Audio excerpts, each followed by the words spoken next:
Hello friends, I am doctor Rahul Mishra and this is my another video. तो आज मैं आपसे बात करूंगा। कल आप सभी का नीट का एग्ज़ाम है, ठीक है।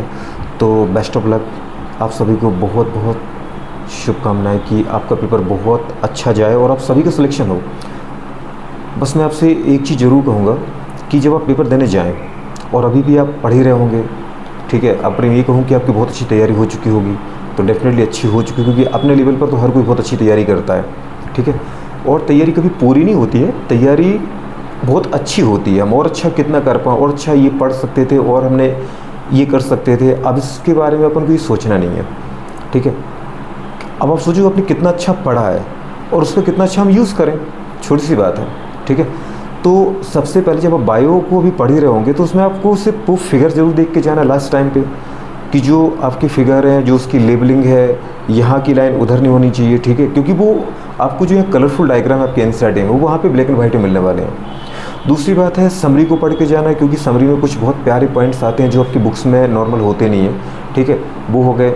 और जो एग्जाम्पल है, एग्जाम्पल एक बार देख के चले जाओ, ठीक है। घबराने की ज़रूरत बिल्कुल भी नहीं है, क्योंकि वहाँ पे क्वेश्चन और आंसर उसके साथ में मिल रहा है, वहाँ से आपको उसे पहचानना है। अगर आपने 2 बार भी देखा है ना एनसीईआरटी को, तो आप आराम से उसको सेलेक्ट कर लोगे कि भाई कि ये मेरा क्वेश्चन तो आपके सामने ही है, ये मेरा आंसर है ना। ये 3 आंसर तो वैसे ही मैच नहीं कर रहे, तो उसमें ज़्यादा दिक्कत की कोई बात है नहीं। दूसरी कंडीशन है कि बायो में मोस्ट ऑफ सबने पढ़ा है, साल भर पढ़ाई होता है और सबको आती भी है, ठीक है। तो कुछ जैसे सन होते हैं या फिर कुछ डाटाबेस क्वेश्चन होते हैं, उनके डाटा को ज़रूर देख के चले जाओ आप। उसके अलावा समरी भी आपने देख ली, ठीक है। और अब आते हैं केमिस्ट्री पर। केमिस्ट्री को एकदम सिंपल तरीका ये है कि इनऑर्गेनिक केमिस्ट्री और ऑर्गेनिक केमिस्ट्री एनसीईआरटी से फुल आती है। तो एनसीईआरटी में जो इनऑर्गेनिक केमिस्ट्री में ये रिएक्टेंट है और ये प्रोडक्ट है, ऐसी ऑर्गेनिक केमिस्ट्री के अंदर ये रिएक्टेंट हो, ये प्रोडक्ट है, ये वाली चीज़ें देख के जाओ। लास्ट टाइम पे इनऑर्गेनिक केमिस्ट्री में जैसे अपन बात करें, एस ब्लॉक है नहीं, अब तो पी ब्लॉक के अंदर आप फॉस्फोरस और सल्फर के हैलोजन के फार्मूले पढ़ के जाओ, उनकी ऑक्सीडेशन स्टेट, बेसिसिटी, हाइब्रिडाइजेशन, ये सब अपन ने पढ़ा ही होता है, ठीक है। टेबुलर फॉर्म में आपको कुछ डाटा दे रखा है, melting point, boiling point, thermal stability का, ठीक है, कोवलेंट करेक्टर और आयनिक करेक्टर, इनके बारे में बस एक ऑर्डर देख के जाना। जहाँ पे एक्सेप्शन है उसको ज़रूर देख के जाना। जैसे बोरॉन फैमिली में अगर अपन देखें तो एल्यूमिनियम और गैलियम के बीच में है उनका साइज का, आयोनाइजेशन पोटेंशियल का, कि भाई टॉप टू बॉटम चलते हैं तो साइज बढ़ता है, लेकिन गैलियम का साइज जो है हमारे पास है, रेडियाई उसकी, वो एल्यूमिनियम से थोड़ी सी कम हो जाती है, जिसकी वजह से गैलियम का आयोनाइजेशन पोटेंशियल थोड़ा सा ज़्यादा हो जाता है और एल्यूमिनियम का क्या हो जाता है, कम हो जाता है, क्योंकि साइज बढ़ने पर आयोनाइजेशन पोटेंशियल कम होता है। तो वो वाले थोड़े से पॉइंट आप देख के जाना। और जो इनऑर्गेनिक केमिस्ट्री आप पढ़ रहे हैं तो उसमें कुछ आपको ऐसे पॉइंट मिलेंगे जैसे कि कुछ मैग्नीशियम है ना, अमोनिया बनाने की प्रोसेस होगी, नाइट्रोजन बनाने की प्रोसेस होगी, सल्फ्यूरिक एसिड बनाने की प्रोसेस है, फॉस्फीन बनाने की प्रोसेस है। तो उसमें आपको जो उनकी लेबोरेटरी प्रोसेस है और जो कमर्शियल प्रोसेस है या किसी साइंटिस्ट के नाम पर कोई प्रोसेस है, वो आप जरूर देख के जाओ लास्ट टाइम पे, ठीक है। जब आप पेज पलटा रहे होगे तो आपने पढ़ा है, तो जब अपने पेज पलटा रहे होते हैं तो हमें ये सब कुछ एकदम क्लियर होता है कि भाई ये आता है, मुझे ये आता है, ये आता है, सब आ रहा होता है। पेज में 1-2 चीज़ें होती हैं जो अपन को प्रॉब्लम कर रही होती है, तो उसको बस देख लो। आप जैसे पेज पलटाएंगे वो चीज़ आपको नहीं आएगी अभी, क्योंकि अभी आपका दिमाग बहुत ज़्यादा फास्ट है, ठीक है ना। बहुत ज़्यादा आपका दिमाग इस समय मतलब नॉर्मल कंडीशन में नहीं रह सकता, मैं ये बोलूँगा, क्योंकि जब हमारा भी पेपर था तो हम भी ऐसे बहुत दिमाग बहुत ज़्यादा हाइपर कंडीशन में रहता था। तो हाइपर में होना ही चाहिए ताकि हम कम समय में ज़्यादा से ज़्यादा देख पाएँ। और आप भी ये देख रहे होंगे कि जो आपने साल भर में नहीं पढ़ा वो चीज़ें भी अपन आपके आंखों के सामने आ रही हुई जब अपन बुक पलटा रहे हैं, ठीक है। तो वो रियल में वो चीज़ें हैं जो अपन को नहीं याद थी।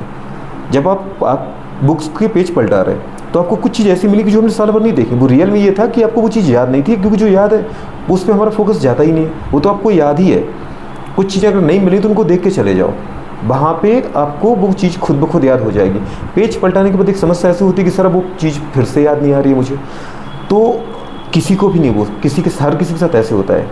पेज आपने पलट दिया, वो आपके सामने नहीं है, तो आपको अभी याद नहीं आएगी। आप पेज पलट के देखो, फिर आपको जब उसको देखते हो उसको फिर समझ में आता है। बस आप ये देख के जाओ कि हाँ ऐसा होता है, ऐसा होता है, ऐसा होता है, ऐसा होता है। इस पेज में आप एनसीईआरटी पलटा रहे होते हो, अगर आपको समझ में आ रहा है कि हाँ ऐसा ऐसा होता है, तो भाई तो आपको वहाँ पर मिल रहा है, वहाँ पर डरने की कोई बात है नहीं। क्वेश्चन आना है, क्वेश्चन के नीचे आंसर आना है। 3 आंसर को अपन को, 4 जो हमारे पास जो ऑप्शन है उसमें से 3 अपन को नेगलेक्ट करना है। मतलब कुछ क्वेश्चन तो आपको इतने प्यार से दिख जाएंगे जो आपने पढ़े हैं बार बार, जिनके आंसर आपको रटे हुए हैं। आपको क्वेश्चन के बाद आंसर देखने की जरूरत नहीं होती, हमें याद होता है कि भाई ये आंसर इसका है, वो तुरंत दिखता है, तुरंत लगा के आगे बढ़ जाओ।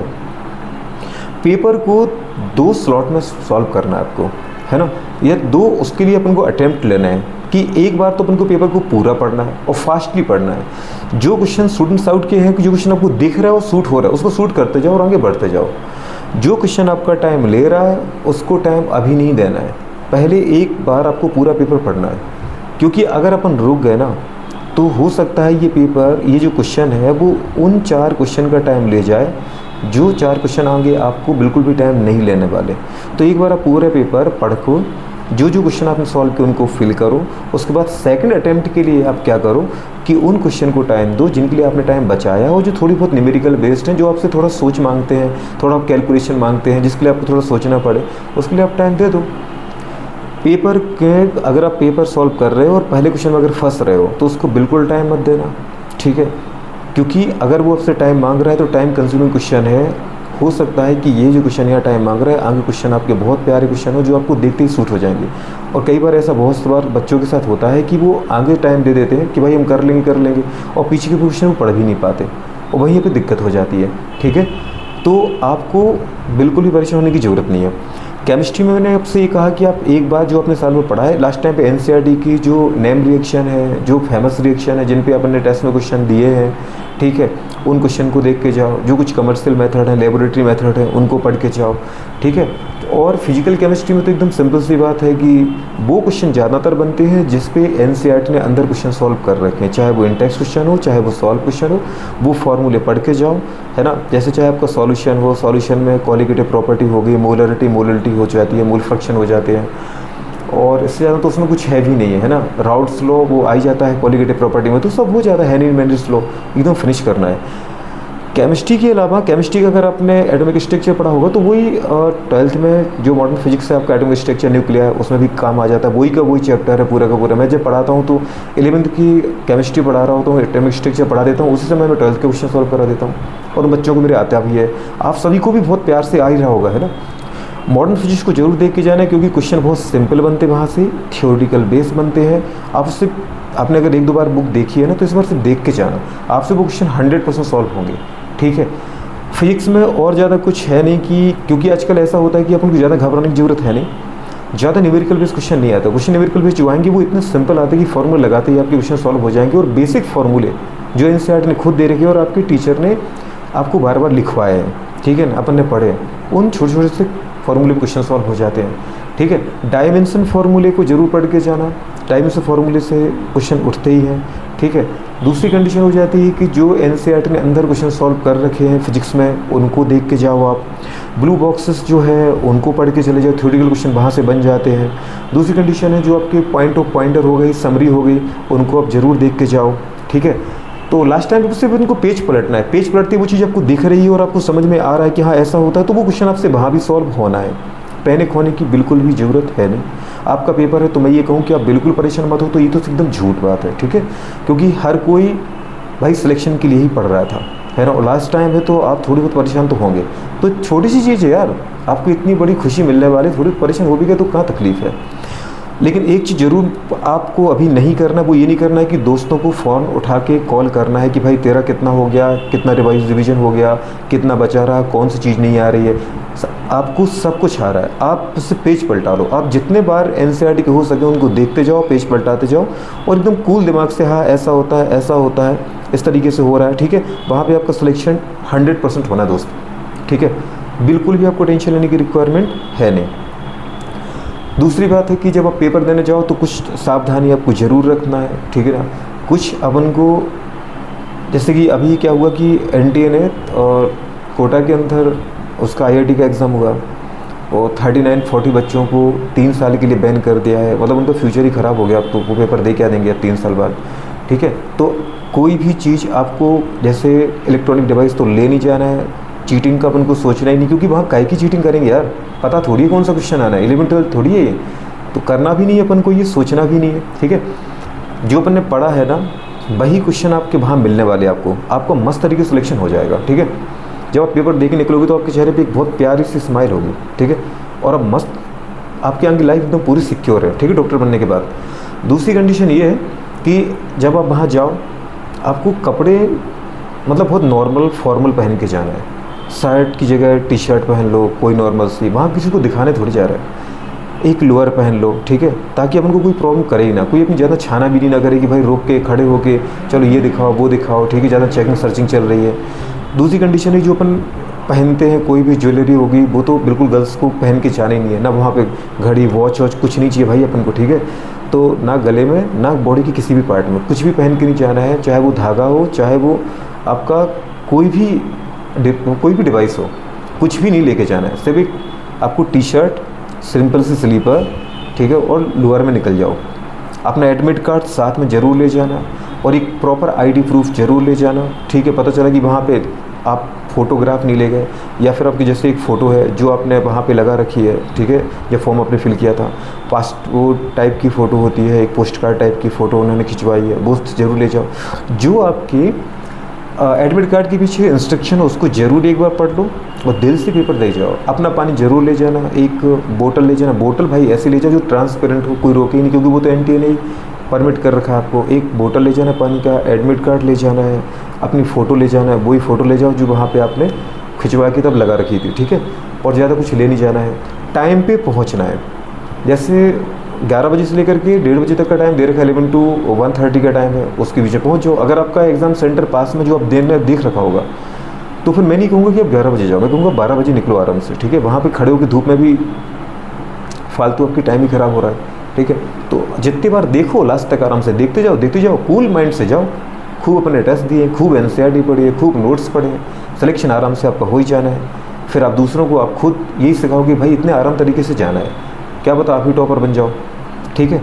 अभी आप सिलेक्शन के लिए परेशान हो, तो हर कोई होता है, टॉपर कोई नहीं पता कि भाई किसको टॉपर बनना है। अब वही क्वेश्चन आपको सब मिलने वाले हैं जो आपने वहाँ पढ़े, घर पे पढ़े, क्लासेस में पढ़े, एनसीईआरटी में पढ़े, आप सारे क्वेश्चन अटेम्प्ट करके आ जाओगे, आप टॉपर बन गए, इतनी सी कोई दिक्कत नहीं है। अगर कोई दिक्कत है, कुछ जैसे स्टूडेंट ऐसे रहते हैं कि जिनको बीपी या फिर थायराइड या फिर कोई भी बीमारी है, तो उसकी मेडिसिन अलाउ की एनटीए ने, ठीक है। तो आप उसकी मेडिसिन ले जाना और मेडिसिन के साथ वो डॉक्टर का प्रिस्क्रिप्शन जो लेटर है वो ज़रूर ले जाना, ठीक है। तो वहाँ पे आपका चेक हो जाएगा, आप अंदर जाके बैठ जाओगे, मस्त तरीके से आराम से पेपर दो शांति से। पेपर में जल्दीबाजी बिल्कुल नहीं करना है, क्योंकि 3 आवर 20 मिनट का जो टाइम आपको मिला है, तो वो आपको इसलिए मिला है कि ताकि वो टाइम आपका है, उसके पहले अपन को बिल्कुल ही भागना है, ना ही जल्दीबाजी करने की ज़रूरत है। पेपर को 2 बार में अटैम्प्ट आपको करना है, एक बार पूरा पेपर पढ़ना है, कुछ क्वेश्चन जो आपको टाइम लेने वाले लग रहे हैं उनको टाइम दो, उसके बाद उसको फिर करो, ठीक है। ये आपकी कंडीशन आपको याद रखनी है। दूसरी कंडीशन जो लास्ट है वो यही मैं आपसे कहूँगा कि अभी आपको नींद आए या कुछ आए तो रात को अच्छी प्रॉपर नींद लेना, सुबह उठना, 2 बजे से पेपर है, उसके पहले एक बार जितना देख पाओ उतना देख के चले जाओ, ठीक है। पैनिक होने की रिक्वायरमेंट है नहीं। घर वालों से बात एक बार जरूर करनी, क्योंकि कुछ बच्चे बाहर ऐसे रहते हैं जिनके मम्मी पापा नहीं रहते, बेचारे अकेले जाते हैं साथ में पेपर देने, ठीक है। तो भी कोई दिक्कत नहीं, ठीक है, सब अपने साथ है, ठीक है। जिस शहर में पेपर देने जा रहे वो पूरा शहर अपने साथ है, तो परेशानी की ज़रूरत कहाँ है। आप तक अभी तक आते जाते तो रहे, जिस शहर में रह रहे थे, पढ़ रहे थे, पेपर दे रहे थे, टेस्ट दे रहे थे, नॉर्मल सा टेस्ट है, ठीक है। 11वीं-12वीं के क्वेश्चन आने हैं, 11वीं-12वीं की बुक्स है, कुछ ज़्यादा लेंदी हाई पेपर नहीं है, ठीक है। लेंदी हो सकता है पर ज़्यादा टफ पेपर नहीं आएगा, क्योंकि 11वीं-12वीं के बच्चे को देख कर के वो पेपर बनाया जाता है। और आपका जो तैयारी का लेवल होता है वो एक टीचर लेवल का होता है। जो एक स्टूडेंट सेलेक्ट होता है भाई वो फिजिक्स केमिस्ट्री बायो तीनों का एक टीचर की अप्रोच रखता है ना। तो बिल्कुल परेशान मत हो दोस्त, और बहुत अच्छे से पढ़ो। अभी जितना पढ़ सकते हो, मैं ये नहीं कहूँगा कि आप सो जाओ, ये करो वो करो, आप में तो जितनी दम है उतना बार आप देख लो उसको, जितना कर सकते हो उतनी बार करके जाओ, लेकिन टाइम किसी को मत दो। आप कोई चीज़ मांग रही है कि कोई प्रोसेस है वो आधे घंटे लिए जा रहे हैं, आधे घंटे देने की जरूरत नहीं है। और ऑर्गेनिक की हो, इनऑर्गेनिक की हो या फिजिक्स का हो, ठीक है। क्वेश्चन देखो, प्रोसेस देखो, प्रोडक्ट देखो और निकल जाओ, ठीक है। बस सिर्फ सुपरफिशियल देखने की ज़रूरत है। आप चाहोगे तो आज से लेकर के, जब मैं आपको वीडियो बना रहा हूँ तो अभी से लेकर के आप पेपर तक, मैं अभी इवनिंग टाइम पे आपको बेस्ट ऑफ लक बोलने के लिए ये थोड़ा सा वीडियो अपलोड किया था, पर इतनी सारी बातें निकल गई कि जो मैंने आपसे बोल रहा हूँ, ठीक है। कल 2 बजे तक आप कितना सारा देख लोगे, देख के जाओ, मस्त रहो, ठीक है, शांत रहो, कूल रहो, ये बिलीव रखो कि तुम्हें सब कुछ आता है, आपने सब कुछ पढ़ा है, वही सब कुछ आने वाला है, ठीक है। क्वेश्चन आपके सामने होगा, आंसर आपके सामने होगा, कुछ लिखना है नहीं, ज़्यादा दिमाग भी नहीं लगाना पड़ेगा आपको, और आप आराम सेलेक्ट होकर आ जाओगे। ठीक है। तो बस मैं यही कहूँगा कि आपका बहुत प्यारा सिलेक्शन हो, ठीक है, और आपकी और आपके परिवार के सारे ड्रीम्स फुलफिल हों। भगवान आपके लिए सब कुछ आपके अकॉर्डिंग फेवरेबल कंडीशन आपको वहाँ प्रोवाइड कराए और आप बढ़िया सेलेक्ट होके आओ, ठीक है। तो ऑल द बेस्ट और best of luck, good luck. चलो मिलते हैं कल, ठीक है।